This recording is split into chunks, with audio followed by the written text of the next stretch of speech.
looking really good, Shirley fans. Really good. This is the king of the K2, Chris Bomber Bauer, here to introduce your host of the Surely You Can't Be Serious podcast, D. Hoops Graves and Jason, I Want My $2 Colvin. Let's blow the hatch and listen to them put their tentacles, all over two classic cult movies, Better Off Dead and One Crazy Summer. All right, listen up, everybody. Your pop culture knowledge will be gauged along with a rating of 1 to 10 on your style, which will be judged solely by me and my vast expertise of 80s and 90s pop culture. Now then, who would like to hold my clipboard? You make a fine little helper. What's your name? Jeff Johnson, a Film by Podcast. Shut up, geek. What's your name? James T. Graves. Buenos dias. Welcome back to the Surely You Can't Be Serious podcast, everybody. We are here to talk about two epic movies from 1985 and 1986, turning 39 and 40 this year, crazy as it may be. Yes. Better Off Dead and One Crazy Summer. Go that way, really fast. If something gets in your way, turn. I can't wait to talk to you about this because these are very important movies for my growing up experience. Where'd you first see these? How'd you become aware of them? I can tell you that I can remember seeing the preview for Better Off Dead and thinking, oh my gosh, I have to watch this movie just because of the damn shame somebody throwing away a perfectly good white boy like that. It's a great line, right? Yes. Yeah. I mean, what a perfect line to put in the trailer. And yeah, so I was definitely, I'm sure I saw it in the theater. I know that I saw One Crazy Summer because I had seen Better Off Dead. And then I watched them over and over again on HBO as well. 100%. I saw them on HBO all the time. Yeah. I recorded, this is back in the days when you'd put in a blank VCR tape and record it and just watch it over and over again. Yeah. My friend group at my youth group at church loved quoting Better Off Dead. Yeah, so the weird thing is that both of these movies were not well received when they came out. And I mean, I watched the Siskel and Ebert and they were just, it was a bash fest. They were killing it. It was awful, but you know what? I remember they did that same thing for Spies Like Us. And I was like, oh, I guess it's not a good movie. And then I went and saw the movie. I'm like, oh, these guys are idiots. They have no idea what is a good movie. Maybe the raw ingredients are there in this movie for a funny black comedy about suburbia, but Better Off Dead never, ever finds the right note. And this is one of those movies where you sit there saying, not only do I know what's going to happen, but it's going to be so boring that I won't even be amused by the fact that I knew it was going to happen. I have almost nothing to say about the film other than I've seen it. I know I saw it. I've tried to not remember as much as possible. You mentioned the garage scene. I just want to repeat to people, this is the pattern of the film. Yeah. You see that window broken once, you see it broken twice, you see it broken 3 times. That's the whole pattern of the movie. What did this director think was funny? That we would think it would be funny that when we didn't think that it was going to break, that it did break? Well, for example, doesn't that director realize that we all know it's going to break again? And doesn't that director realize that that's stupid and that he makes himself look for example, stupid? the whole idea of the newspaper carrier, just to take one little element in the film, this kid who rides by every day breaking the window is even in the last shot of the movie as if he is some kind of Fellini-esque alter ego. Don't use the word Fellini anywhere near this film. I'm sorry. I really must apologize to Fellini and to Eugene for doing that. This is a real bad movie, and I think you put your finger right on it when you said you could barely remember it. If I had totally forgotten it, I'd be a happy man. Very good. We're going to talk about, because Savage Steve Holland responded to the Siskel and Ebert discussion. Oh, really? In One Crazy Summer. Oh, yeah. You'll have to tell me about that. Yeah, okay. I'll tell you about that. Now, before we do, I got to ask you a question. Yeah. These two movies are really part of a trilogy. You told me that just a bit ago because I was looking and I saw that there was a third movie that came out after this. Was it 89? 89, yeah. And it was How I Got Into College. And I was like, oh, it's got Laura Flynn Boyle in it from Wayne's World and from, she was in one of those, she was a lawyer in maybe one of the CSIs, I think. Okay. And then, no, she was Law and Order. That's what it was, yeah. She was Jack Nicholson's hot side mama for a Well, while. how many girls could say that though, right? There you go. But it also had Anthony Edwards in it. Top Gun. Yeah. Goose. But I never saw it. Is it good? It's good. Another It's not- underrated classic? It is very underrated. As you know, I'm a big proponent of 1989. Yeah. It is good. It's not Better Off Dead good, but it's good. It's funny. It got buried between Roadhouse and Indiana Jones and the Last Crusade, and then Here Comes Dead Poet Society and Riggs and Murtaugh and James Bond, and it just got... Yeah. That summer of 89 was so big, it just had no chance. Okay. So, but it is definitely worth a watch, and it's very funny. I like it a lot. So was this one that was in the HBO rotation as well, or? VHS. Okay. VHS. I'm going to say, I can actually remember that when I saw the picture, I was like, oh, I kind of remember this from the video store, whatever it might have been. Yeah, it's Blockbuster or funny. It's whatever. definitely worth a watch. Yeah. I will tell you this. How I Got Into College also has Diane Franklin, Oh, nice. Yeah. Taylor Negron, which we're going to talk about here in a minute, Yeah. and Curtis Armstrong is in it as well. Yeah. Now, no John Cusack, but... Right. Well, obviously, we'll talk about why on that one That's in a right. minute, right? That's right. So if you don't know, not only do both of these movies have John Cusack in them, but they were both written and directed by a guy named Savage Steve Holland.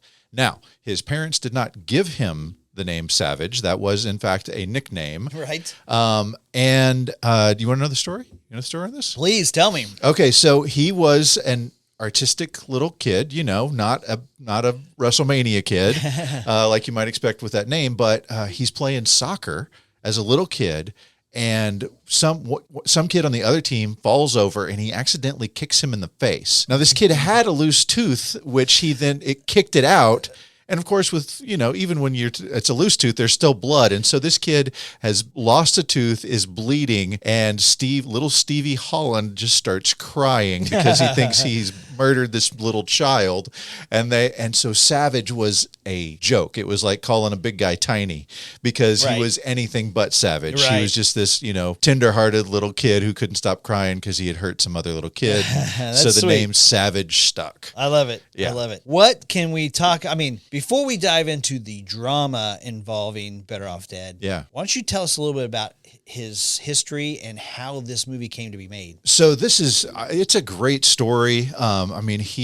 He's very much like the Curtis Armstrong character in One Crazy Summer, like the Ack character. He's Right. softer guy who has this kind of, heavy, tough dad. But when he was a kid, he fell in love with the idea of making movies when he saw Planet of the Apes. He loved Woody Allen and how Woody Allen would put animation and other kind of weird comedy things Right. in his movies. And so they had, like the old camcorders like you had, and he would make movies with his little sister as the star of the movie. And would you like to guess the little sister's nickname? Squid. That is correct. Yes. The little sister in One Crazy Summer is named after Savage Steve Holland's actual little sister. While we're here, that little girl says 2 words in One Crazy Summer. Actually, technically, she says 1 word twice.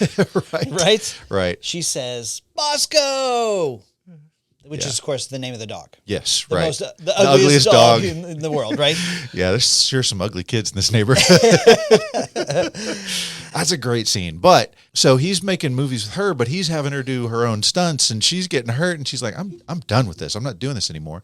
And so he realizes that he's got to draw. So he does stop animation with his camcorder, and he's animating pictures just like, both of these movies, your main character is an artist who's doing cartoons, right? Very autobiographical, these 2 movies. Right. And so he's doing that, and he wants to be a film director, of course, and so he applies to Cal Arts to get into their film directing school. And as you might expect, his family was like, is this really a good idea? Are you going to be able to make any money doing this? Right. You're just a guy who draws dumb pictures.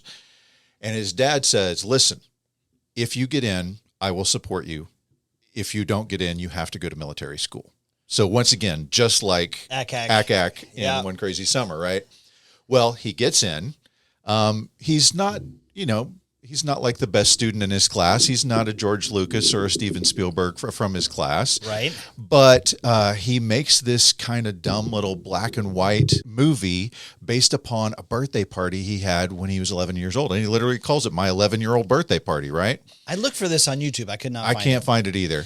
But he makes that movie, and then he gets out of film school, and the only job he can get is with this brand new show that's even just like a sequence on another new show called Entertainment Tonight. Wait a minute. This is the E.T. Entertainment Tonight? When it very first started, yes. And they would have little animated bits that they did, and Savage Steve Holland was the guy who would animate those things. As it turns out, the producers of a new game show see some of the animation that he has done with this Entertainment Tonight show. Right. Do you know the game show? I do. Can you tell the crowd what the game show is? That is called Press Your Luck. And if you don't know it from the name, you'll know it from no Emmys, no Emmys, no Emmys, stop! All right, players, this is what you've all been waiting for. The big board, over $80,000 in cash up there waiting for you to take it away. One prize worth more than $5,000. However, the bad news is there's some whammies. Both Tammy and Whammy are up there looking to take away your money. Big bucks, no whammies, stop! Stop it, oh, Whammy.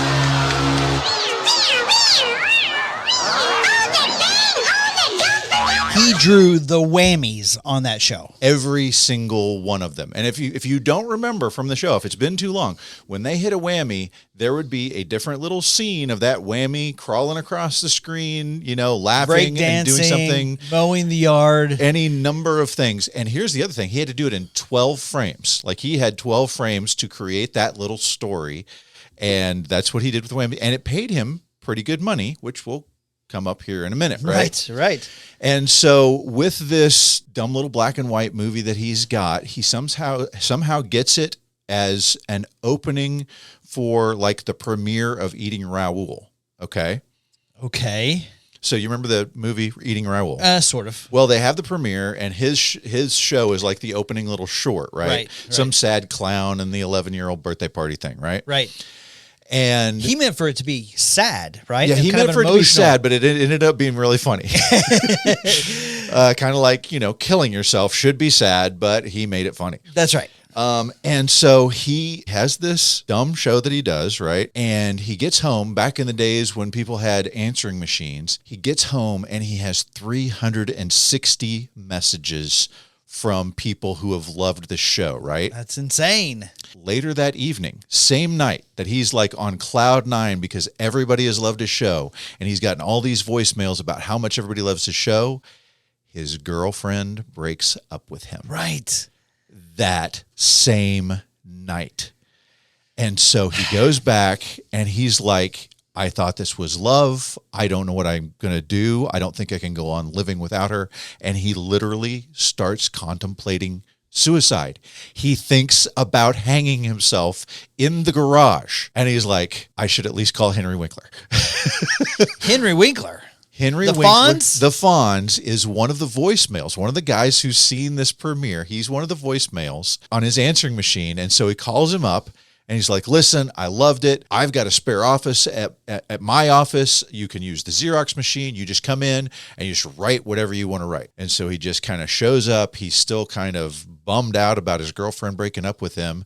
And Henry Winkler is like, so what are you going to write about? He's like, I don't know. He goes, well, you can do that clown thing with the birthday thing. And he's like, that was kind of the whole story. He's like, well, what's going on in your life? And he's like, well, I'm kind of suicidal because my girlfriend broke up with me. And Henry Winkler's like, great, write about that. Right. Well, and so that is how we got the script for Better Off Dead.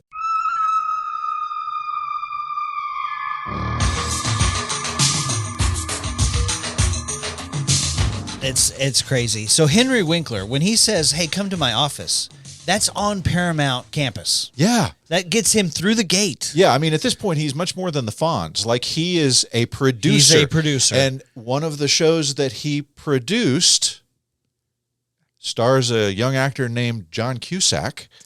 That's called The Sure Thing. Sure Thing. Now, I love The Sure Thing. Yeah, I haven't seen it. Okay. It's a Rob Reiner movie. It's got Daphne Zuniga from Spaceballs. Yeah. It's got Nicolette Sheridan. She's the Sure Thing. Right. Anthony Edwards is in that as well. Okay, perfect. Yeah. Oh, yeah, he is. I know. I've seen the the best preview. friend. Yeah, he's the guy he's talking to on the phone saying, you need to come out here. He's the guy who's saying, yeah, that's right. She's a Sure Thing. Yes. And then you've got John Cusack, who's the leading man in that movie. First leading performance, yes. So he's got this script. he's got this little black and white movie that he's done, but they can't get this script sold to anybody. They're showing it to all kinds of producers and directors and stuff like that.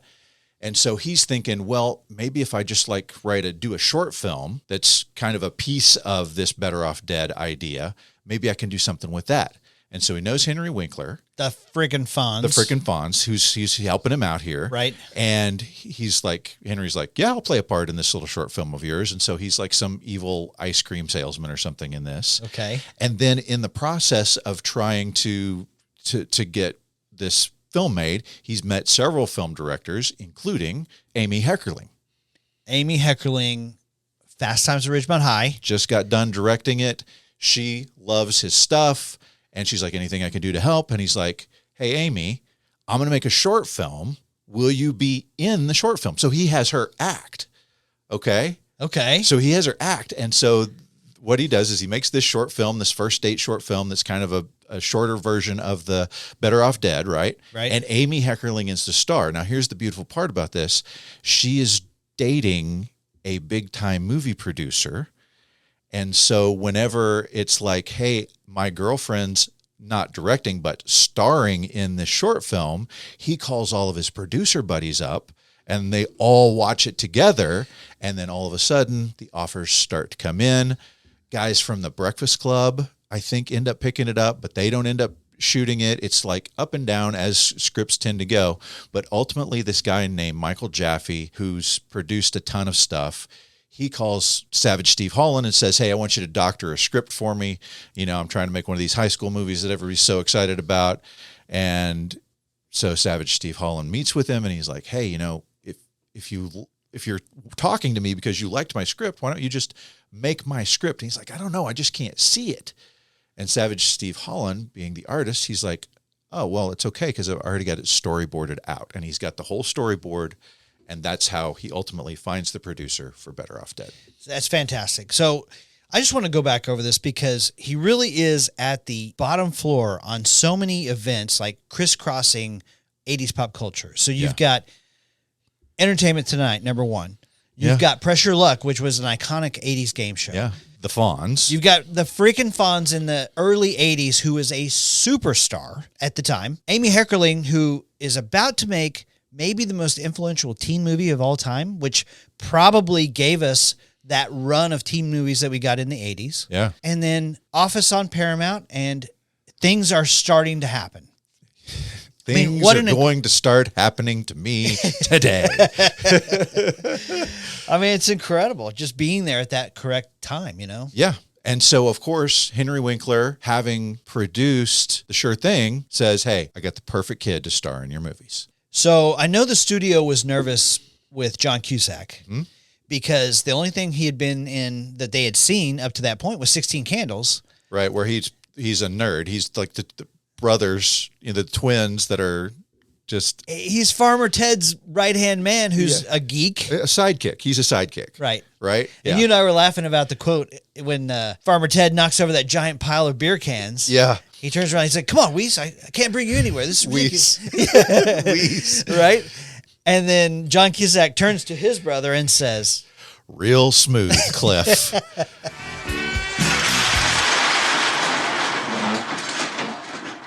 Very nice. We have 5 minutes and then... I'm at a loss. Real smooth, Cliff. And he leaves, and that poor Cliff brother is just standing there. Now he was in Better Off Dead. I know. You told me this the other day. Who is he? So in the scene where you've got the math class where he's talking and it's just this no math that any human being would understand, and everybody's just entranced and they're all excited and laughing and volunteering and stuff. He's like, all right, now if you'll get out your assignments that I gave to you, answers to this paltry little problem that I gave you. You remember there's a kid who like gets out this full-size suitcase, opens it up, and it has a dot matrix printer in it. That's Brother Cliff from 16 Candles. 16 Candles. Yes.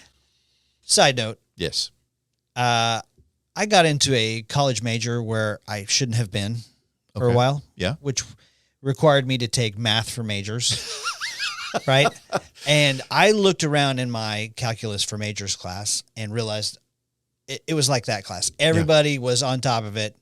Not this guy. Yeah, I can identify with that. I had honors calculus my first semester in college, having never had any calculus at all, not pre-calculus or anything. Oh my gosh. And I was like, okay, because I could I'll figure it out. That's what I did in high school. I'll figure it out. Right. It's fine. And then the professor, first day of class, he's like, now I know a lot of professors will give you partial credit for your work, even if you don't have the answer right. I don't do that. If you get the answer wrong, the whole thing is wrong. It doesn't matter how good your work is, because if you get it wrong when you work for NASA, the shuttle flies into the sun. Nobody's going to give you credit for most of your work being right if it flies into the sun. I'm like, I'm not going to work for NASA. And then he asked to date your girlfriend. Yeah. So this is a little awkward. That's a funny running joke throughout Better Off Dead. It's great. Lane, this is a bit awkward. I've heard a few things, and, well, I was wondering if you would mind if I took out Beth? Which, by the way, in real life, Savage Steve Holland's girlfriend broke up with him. Yeah. He became suicidal. Yep. I heard him mention that he went into his garage, strung up a noose, and when he tried to do the act, the wire broke. He landed on the trash can, busted the trash can. The pipe started leaking water on top of his head, and his mom came out and yelled at him. Was she the one that knocked him over while she was vacuuming? Right, exactly. Yeah. So, serious thing, funny event. Yeah. You know? Yeah. So, I think that's hilarious. Yeah. All right. We can't really switch over to One Crazy Summer. This is like a sequential thing. This is a nice deal when we have the same director, writer, same star. This is one thing happens, then the next thing happens. And so the only jump that we're going to make from Better Off Dead to One Crazy Summer is they were in the middle of shooting One Crazy Summer when they watched Better Off Dead for the first time. And this is what we were alluding to before. And John Cusack gets up in the middle of it and walks out. To me, this is the biggest story of the entire two-part podcast. The fact that John Cusack hated Better Off Dead so much that he didn't speak to his director the entire time he makes One Crazy Summer. Right. Like he confronted him after seeing Better Off Dead and says, "You've ruined my career. I can't believe you did this." Which, to me, I don't know. Like, how are you filming the scenes in Better Off Dead and you don't know what's going on? Well, not only that, they're watching dailies together. Right. It just doesn't make any sense. Savage Steve Holland said they would go back to their room together, watch dailies together, and laugh their asses off. So I heard John Cusack talk about this, and, he has said that in all movies that he watches, he's embarrassed by the movie, but then... that's just the way that it is. It's just you find the things that are wrong with it, and you tend to focus on those things. And he said, not about these movies, because I doubt that he's probably watched them again, but he says, I've seen myself in movies and thought, oh my gosh, I've done so terrible in this. This is such an awful movie. And then years later, I'll see it again. And I'll be like, oh, actually, that was kind of a good decision. So it's just, it's human nature, especially, you just got to think about it. You were a young kid. He's early 20s. He's like 20. Yeah. On the cusp of maybe being a star, and you do this kind of goofy movie, it could scare you. It could, if I was 20, I could see myself being scared there. I get his fear. I do, because it's a one-of-a-kind movie. Yeah. It's goofy, it's absurd, it's oddball, but it's so sweet. Right. And so cute. Yeah. It's basically irresistible. Yeah. But I could see where he would be uncomfortable with it. Yeah. But to point the finger at him and say, you tricked me. You deceived me. Yeah. And I hate you, and don't freaking talk to me again. Right. It's 20. Yeah, but that was also 40 years ago. Right. Yeah. No, I get that. And I think that he's eased up on his reaction to it, but that doesn't mean that he's going to go make friends with Savage Steve Holland again. That bothers me. I understand. I've got something for you. Okay. And wait, real quick before we go there. Okay. So he balls out Savage Steve Holland, and then he follows this movie with Hot Pursuit. Right. 5.7 on IMDb. It's not good. I've seen it. And this movie that I've never heard of with him and Tim Robbins called Tapeheads. I've not seen that. I don't also know. 5.7. Like I mean, he wasn't picking good ones anyway. Let me throw John Cusack a bone before I fix him to tear him down. Right. Yeah. Okay. So he does 2 movies I love. Better Off Dead, I love. I think it's 80s iconic. It's hilarious. It's fun. It's sweet. It's genuine. It's all these things. One Crazy Summer is also those things. He does those 2 crap movies. He then does Say Anything from 89. Yeah. Which you covered recently, right? I just did that with Docking Bay 77. I did it with Amber Lewis and Dayton Johnson. We had a great time discussing one of the most romantic movies of 1989. In fact, I'd love to cover it sometime, maybe against When Harry Met Sally, 2 of the best romantic comedies of 89. Nice. He is so awesome in that movie, and he's not at all nerdy goofball. It's sweet, genuine. It's just a great movie. Anyway. And then he does 8 Men Out after that, right? 8 Men Out was in 88, which is previous to that. Oh, okay. So he did 8 Men Out, and then he did Say Anything. Yes. Okay, gotcha. But, I mean, 4 years later, he's still playing a high school kid, which, you know. Of course, Michael J. Fox was 25 in Back to the Future. Whatever. Right. So before I give him all this crap, I'm just going to say, is John Cusack the greatest actor of all time? Because he makes us believe that he is a lovable loser in all of these movies when maybe he's not so lovable, and he's definitely not a loser. He's definitely not a loser. I will tell you, I mean, I've heard him interview in podcasts as an adult. I mean, this was 4 years ago, and he is a man with humility who has said, I'm the luckiest guy in the world. It's crazy that I am this lucky.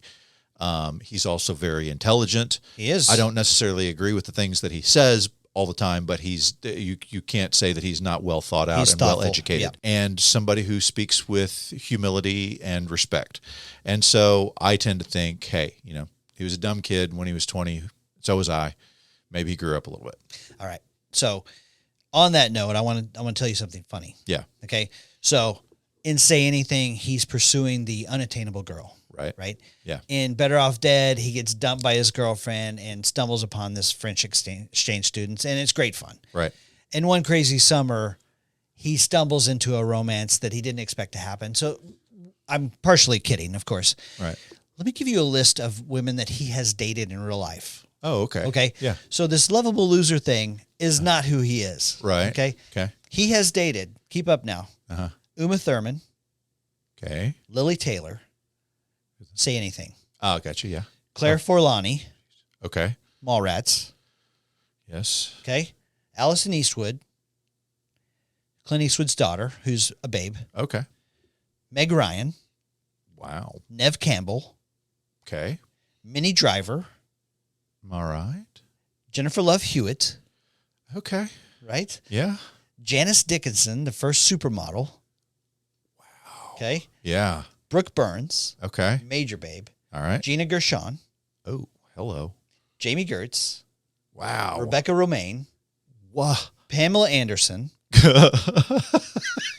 Gee, Melissa Gilbert. What? Oh my gosh. Sheryl Crow. Okay. Susanna Melvoin. Oh wow. Okay. You remember her? Yeah. The sister of the other Melvoin from Prince's band, Revolution. Wendy. That's right. Yes, Wendy Melvoin. Thank you. Shoshana Gross. Does that mean anything to you?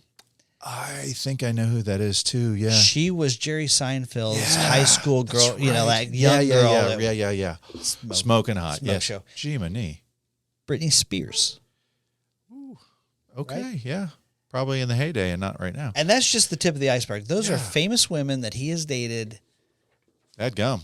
So he is the luckiest guy in the world. I mean, he's doing well for himself. Yeah, absolutely. Okay? Yeah. Okay, so obviously we know that John Cusack is the star of both of these movies, but you have some other overlap in it. Curtis Armstrong is one of the overlaps, and then Taylor Negron. Taylor Negron is in both of them. Laura Waterbury's in both of them. Okay. Rich Little is in both of them. He was in Better Off Dead? Where was he in Better Off Dead? Allow me to educate you on the Yes. cast of Better Off Dead. Okay. All right. Yeah. So I just want to talk about a few of these, okay, real quick. So Okay. John Cusack is Lane Meyer. Well, honk my hooter. He almost got the part of John Bender in Breakfast Club. Okay. How different is his career if in 85 he goes John Bender rather than Lane Meyer? Very different. I think so too, right? Yeah, for sure. Okay. David Ogden Stiers is his dad. MASH. MASH. That's it. Like I'm like I immediately go to MASH. All right, quick trivia question. Yes. What world famous animated character did David Ogden Stiers voice? He was the clock in Beauty and the Beast. That's right. Disney's Beauty and the Beast. That's right. Love it. Love it. Splendid to see you out and about, mademoiselle. I am Cogsworth, head of the household. This is Lumiere. Enchanté, chérie. 500 points for D. Thank you. Good job. All right. And then you have Diane Franklin, who is Monique Junot. Yeah. Hey, yes, something is wrong. This, how you say, Dark Head is an unleashed sex fiend. Ricky, he will not leave me alone. He thinks because I stay here, I am his love goddess, his prostrate. No, prostitute. We know that she is one of the princesses in the Bill and Ted's Excellent Adventure. Yes. She was in an earlier teen comedy called The Last American Virgin. Okay. Did you ever see that? No, haven't seen it. Pretty influential movie in the early 80s. Heartbreaking scene at the end. Okay. Kind of a crusher at the end. Okay. And she's talked about this many times. But, I mean, if you watch that movie at the end, you're like, no. Oh, my goodness. Okay. So. Don't give it away. Don't spoil it for me. Okay. Her French accent, she had done just prior to in a movie called Second Time Lucky. Okay. Oh, that was the one you sent me the picture of. She looked good. Meow. Yeah. Okay. Kim Darby plays Jenny Meyer. That's his mother. In honor of our special guest, I've created dinner mondieu. First, we have French fries and French dressing and French bread. And to drink, ta-da, Peru. Do you know something about this? Yeah, she was the little girl in True Grit. She was the little girl in True Grit. Yeah. That, to me, I was bowled over by that. Yeah, that's awesome. The original True Grit with John Wayne. Yeah. Right? Okay. Now, Curtis Armstrong plays Charles DeMar. Don't listen to Stalin, kid. He's a punk. Now you show him, Rock. You show him how a skier really skis. Right. His best buddy. Right. Who got the job because Savage Steve Holland liked him in Risky Business. Yeah, he had been in Risky Business in 83. Yep. And Nerds was 84. 84. He played Booger in Revenge of the Nerds. Right. Yeah. We had, which is funny because we had just when I talked about One Crazy Summer with Jeff Johnson from the A Film By podcast, we had just gotten finished with Nerds versus Animal House. Yeah, that's and you have some overlap with Animal House as well. Yeah. But no doubt. Yeah. So guys, that was a Patreon episode for A Film By, but it's free. So I would encourage everybody, go over to A Film By. You just put your email in and you get that free episode with some other free episodes that they have. They do like a best of 86. I think they're trying to get 86 of the movies. They just dropped their 86th nice episode. So definitely go check that out. Okay. The girl who plays Beth in Better Off Dead. Yeah. That's Amanda Wyss. Yep. Her claim to fame is she is the first person killed by Freddy Krueger in the original Nightmare on Elm Street. I knew I had I recognized her face from something. Yes. That's back when those movies were actually scary. Yeah. She's climbing along on the ceiling. He's killing her, and they're freaking out. They're watching her on the ceiling. Or like cuts start happening on her body. And first time I saw that, I was like, oh my gosh. Yeah. That Beth, and I can't remember what her character's name is, but she's the first person killed by Freddy Krueger. Wow. Okay. Now then, Aaron Dozier plays Roy Stalin. Buenos dias. Looking really good today, buddy. Looking real good. He is the ski guy that steals Beth away from He Lane. is the best douchey bully. Like he's Johnny from a Karate Kid level. He's good awesome. at being a boyfriend. How did this guy not get more John Lawrence parts? Well, I don't know, because you told me like he came into the audition as that guy, right? Yeah. Like saw Savage Steve Holland in his Hawaiian shirt. What did he say? He said, "Who's the chubby kid?" and like in pure bully fashion, who's chubby Magnum PI over here? Right, exactly, right. So listen to what he was up against. Yeah. They were looking at Charlie Sheen for that part. Yeah.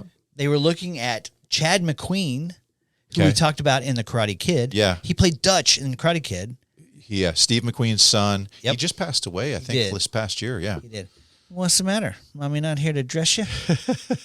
That guy was awesome in The Karate Kid. Yeah. And he could have been super scary. But listen to this. Yeah. So here's what Aaron Dozier, not Roy Stalin, the actor who played Roy Stalin, Yes. said they had hired somebody that he wouldn't name, Okay. which tells me it's somebody famous, Okay. which is probably one of those two guys. He couldn't make pig noises. I thought you were going to say he couldn't ski. He couldn't make pig noises? He couldn't make pig noises. And as you know, in that part in the humiliating scene where Buenos dias. Lane is thrown out of the kitchen, he's like, woo, looking really good today, right? He couldn't make pig noises, and so they fired him because this dude could do it. Wow.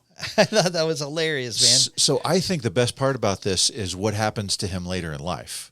No, he doesn't get any more starring roles. What happens to him? Tell me. He becomes a ski instructor for Boston College, their ski team. He's the coach. That is fantastic. Ask me if he could ski before he did Better Off Dead. Could he ski? No, he could not. He couldn't ski. What?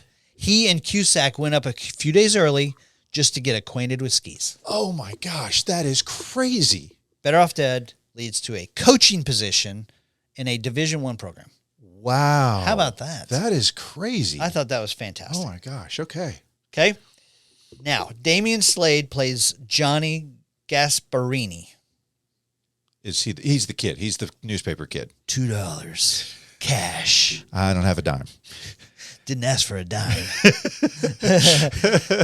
So that kid got the job because he played that as a serial killer. And I mean, it's that part of the movie is he's like the stalking monster from a horror movie. He really is. He's the unstoppable killing. He's like the Terminator. He really is. It's fantastic. And maybe the most memorable line from the movie. If you see John Cusack on the street, you might just say, "I want my $2." That is the line. He might punch you in the face too, because I'm sure he hears it a million That's times right. a day. Yeah. So Damian Slade was 12 years old. Now get this. Here's the kicker. Yeah. And I don't know if you know this or not. His lines were looped. Okay. Did you hear this story? No. His lines were looped. This is according to Diane Franklin. Okay. By actor Yano Anaya. Okay. Does that ring a bell to you? Was he in another movie that I know? Yes. Was it Never Ending Story? No. Okay, then tell me. He played Michael Anthony in the Hot for Teacher video, number 1. Oh, as the kid? As the kid. Okay. Young Michael Anthony, Hot for Okay. Teacher. Yeah. He also plays Grover Dill in A Christmas Story. The toady. Oh, okay. Wow, I didn't know it was the same kid as the Hot for Teacher video. Yeah. Wow. That's awesome. And he's one of the little newspaper boy gang. Right. Yeah. members. And what a great scene that is. Like they have the dramatic lighting coming up from Oh, over it's the so hill. great, man. Oh my gosh. It's Keys, so absurd. Keys. It's so absurd. But it's so funny. I just don't know how they pull it off. Right. Yeah, right. Scooter Stevens. The award for best name goes to Scooter Stevens, Right. who plays Badger, his kid brother in the movie. Oh, right. Not a single line in the whole thing. Doesn't say one single word and manages to pick up trashy women everywhere. Yep. I want that book. Sorry. Just kidding. He builds a laser, a space shuttle, and picks up trashy women in the entire movie. That's what every 12-year-old boy wanted to do at that point, I think. All right. I'm hoping to blow your socks off here a little bit. Okay. Yuji Akamoto. Yes. plays Yi Suk Ri. Howard Cosell. Yes. Language lessons. Inspired words. Now, do you recognize that actor? 100%. Okay. Yes. Well, shoot. That's right. He's in Karate Kid too. He's the main bad guy. He's the main bad guy. Yeah, he's the main bad Chosen. guy that Daniel has. And then he comes back again in Cobra Kai, like season 2 or 3, I think. And he's a great part. He's a great part in that series too. He goes from this. He's a goofball, funny Howard Cosell impersonating Chinese guy to Danielson's nemesis. Yeah. And he kills it because he's a tall, good-looking guy. He's tough. And he doesn't fall for no crane kick, by the way. Right, he doesn't. He falls for the... That's right. That's right. But and here's another interesting crossover for the movies, right? That's not his voice doing the Howard Cosell voice. He is lip syncing. To who? To Rich Little, who was, if you grew up in the 80s, you know who Rich Little was because he was the guy who did all the impressions. He was constantly on HBO doing stand-up, doing his Christmas Willie specials Nelson and stuff, yeah. and all of the, and Howard Cosell and John Wayne and all of those. But he is also the DJ in One Crazy Summer, where they're doing the big radio giveaway of $1 million. Weren't you just asking me a minute ago he was in both movies? He is in Better Off Dead. His voice is in Better Off Dead as Howard Cosell, and then he's the radio guy in One Crazy Summer. Yes, that's correct. Yes. Okay. Excuse me. Thus is truly a sublime metamorphosis of the Lane Mile I think the crowds were expecting to see here at Brody Mountain today. Perhaps you can tell us what brought on such an enchanting, exhilarating theme. Language lessons.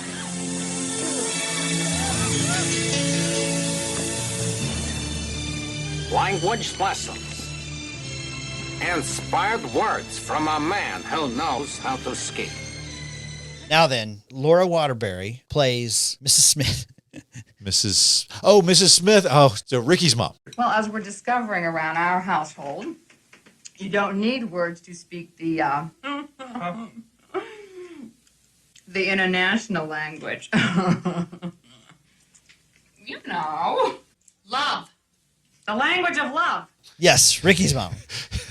Gee, Ricky, I'm really sorry your mom blew up. Guess you won't be able to eat any spicy foods for a while. She is awesome in Better Off Dead. She's really good, yes. Ricky! Oh, and by the way, how about a real world foreshadowing of somebody putting all of their testicles all over everybody?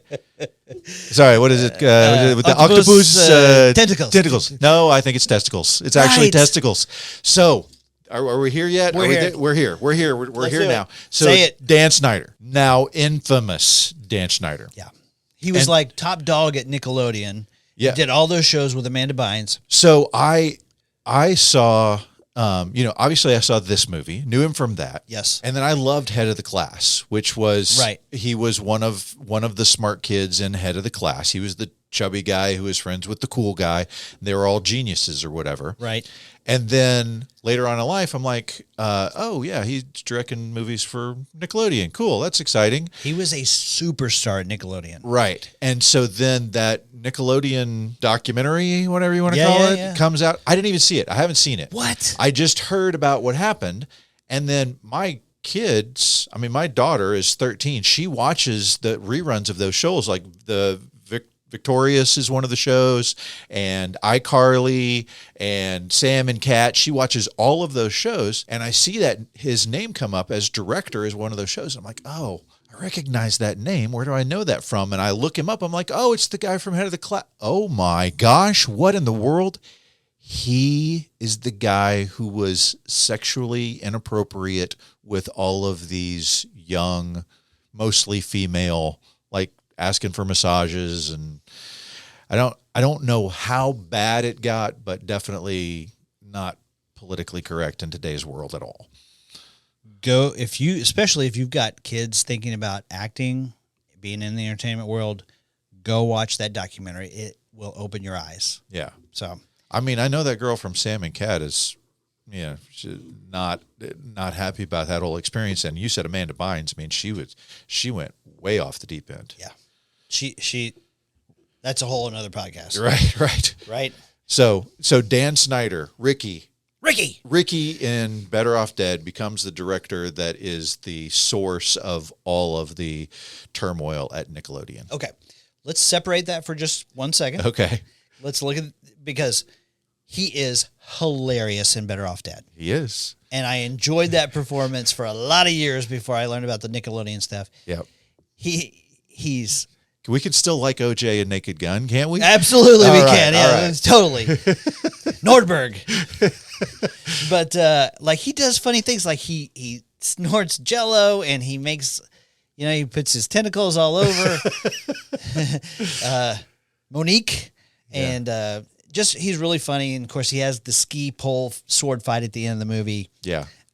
You shouldn't upset Mother. Here's the one thing, okay? So they redeem his character a little bit because after John Cusack wins the sword fight with Ricky and Ricky is laying on top of his mother, right? He gets a hand up by a nerdy girl, right? Yeah.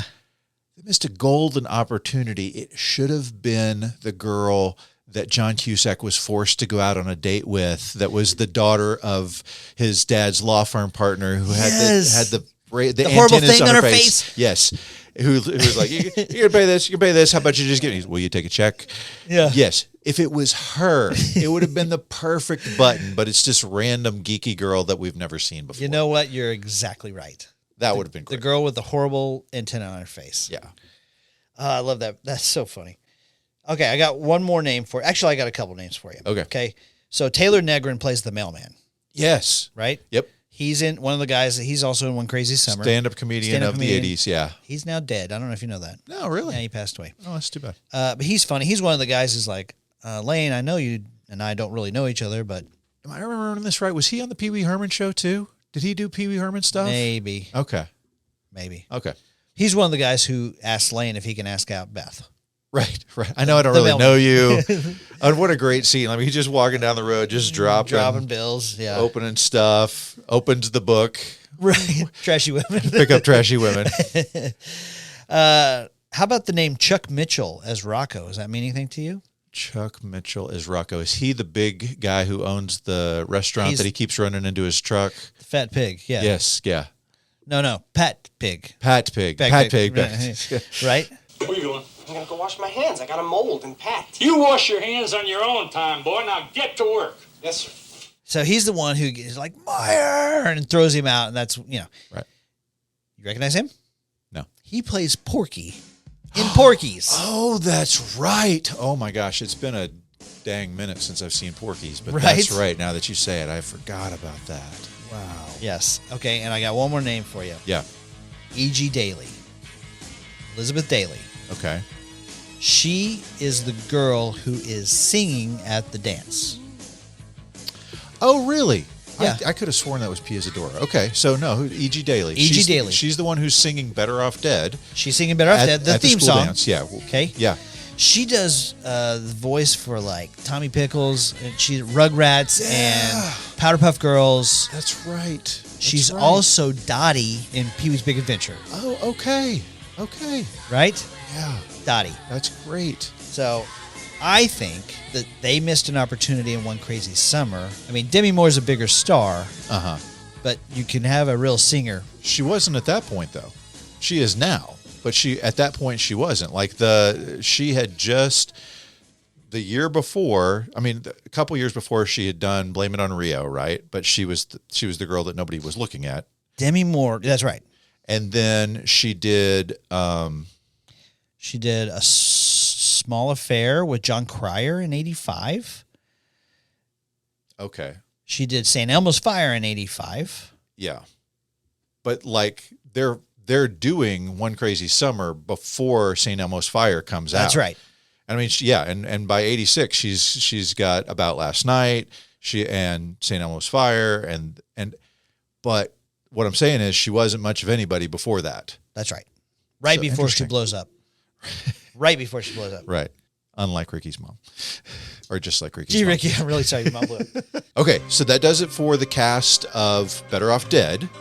Let us come back next time. We'll start with the cast for One Crazy Summer, see the crossovers and the new folks who are awesome. Right. And talk about some of the trivia behind that movie, this movie, and maybe a sequel. I'd love to. Yeah. Okay. All right. We will see you guys next week. Okay, now I got to pee. Okay. Ooh.